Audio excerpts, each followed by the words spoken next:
ज्ञानवापी मस्जिद का विवाद लगातार बढ़ता जा रहा है। आलम यह है कि शिवलिंग के दावे को लेकर लगातार बहस की जा रही है और सियासत भी हो रही है। विपक्ष ने तो बीजेपी पर नफरत फैलाने का आरोप तक लगा दिया है। लेकिन इस बीच एक हिंदू संगठन ने दिल्ली की जामा मस्जिद के नीचे देवी देवताओं की मूर्ति होने का दावा कर दिया है। देखिए इस रिपोर्ट में। से जो हमारी देवी देवता जामा मस्जिद के सीढ़ियों में, जामा मस्जिद के चौतरे में, जामा मस्जिद के नीचे जो सैकड़ों हजारों की संख्या में दबी है, क्योंकि उन्हें आने वाले चुनाव को लड़ना है, महंगाई बेरोजगारी का जवाब नहीं देना है। ऐसे वो बाबा मिल गए। ज्ञानवापी मस्जिद में सर्वे क्या हुआ कि देश में एक और नए विवाद ने जन्म ले लिया। हिंदू पक्ष का दावा है कि मस्जिद परिसर में 12 फीट 8 इंच का शिवलिंग मिला है और इसी दावे पर न सिर्फ सियासत हो रही है बल्कि नफरत के बाजार भी गर्म किए जा रहे हैं।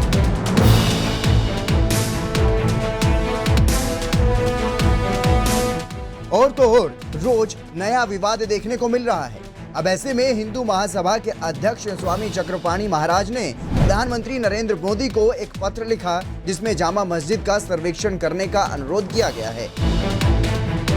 उन्होंने कहा कि सीढ़ियों के नीचे हिंदू देवी देवताओं की मूर्तियां हैं, इसलिए जरूरी है कि खुदाई करके इन मूर्तियों को निकाला जाए। आदेश दिया गया था कि वहाँ पे हिंदू मंदिरों को दबा दिया जाए।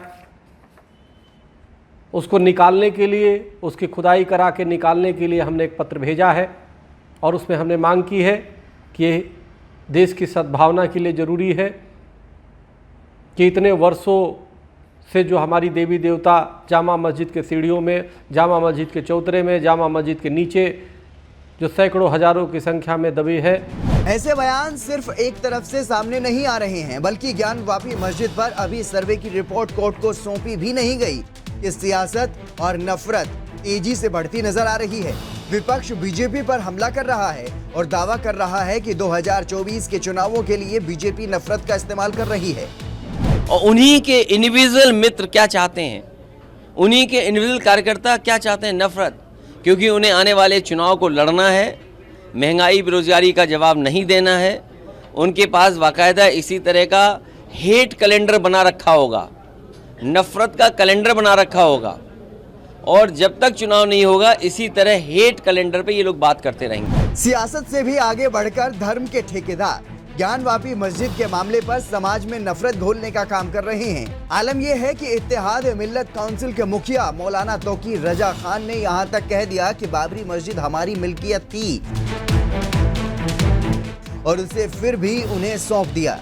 और तो और इस दौरान तौकीर रजा न्यायपालिका पर भी सवाल खड़े करते हुए नजर आए।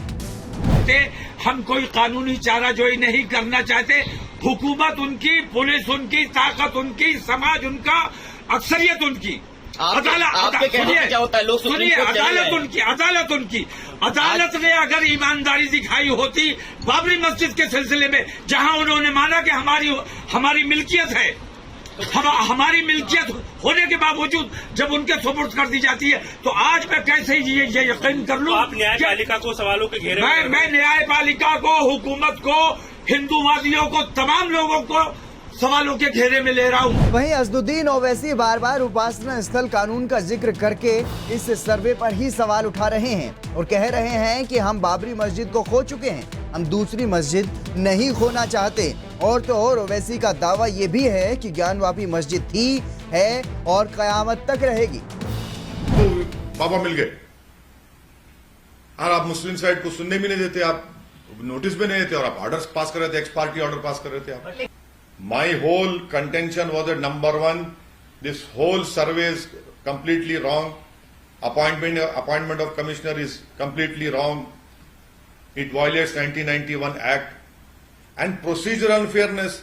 तो इसीलिए हम कह रहे हैं कि ये हम मस्जिद को खो चुके हैं, अब दूसरे मस्जिद को नहीं खोना चाहते। अब इस सियासी उबाल का असर समाज में भी देखने को मिल रहा है। जनता भी ज्ञानवापी के मसले पर चर्चा कर रही है, लेकिन सवाल ये है कि क्या वाकई ज्ञानवापी मस्जिद के नाम पर 2024 की तैयारी चल रही है?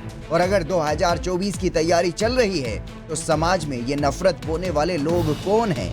सवाल ये भी कि जो लोग अभी से हंगामा खड़ा कर रहे हैं, क्या उन्हें कोर्ट पर भरोसा नहीं रहा? क्या कोर्ट इस मामले का समाधान नहीं कर पाएगा? Bureau report, R9 news.